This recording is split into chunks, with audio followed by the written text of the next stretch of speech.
was a bit like layering a cake. The base layer was two-dimensional white noise, which was then transformed into Perlin Noise. It's smoother. Let's zoom out to get a better look. Hopefully you can see the grid structure. If not, let me help you.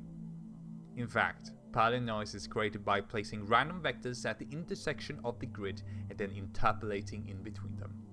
Here I've used linear interpolation, but you could go full cubic or something even smoother.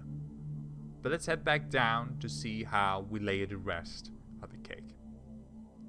If you think of our two-dimensional noise as a wave, what we currently have is a large but very slowly moving wave. We get more interesting details by adding a second smaller but faster wave on top of it. The same trick can be applied again with a third, even smaller and faster wave.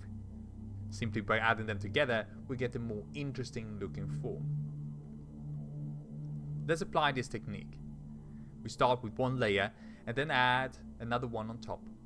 Let's jump ahead and go to 4 layers, now 8, and finally 12. The difference between 8 and 12 is not visible at the resolution of this video, but will allow us to create much higher resolution images with lots of nice detail. Let's see if we can take it even further. If we compute the relative position of our pixel on the canvas, for example the pixel in the center, and then compute the fractal noise twice, and then add it back to the original point, and run it through the fractal noise again, the quality of the image vastly improves. If it is random while also having structure. And if we apply it to itself again, it gets even better. Finally, we're ready to add color.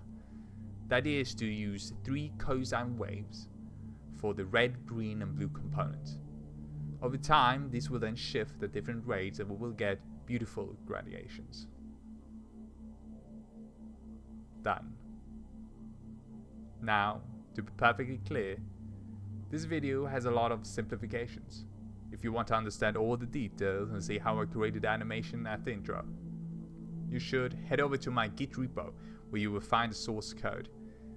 Link is in the description. And now, I'll leave you with this.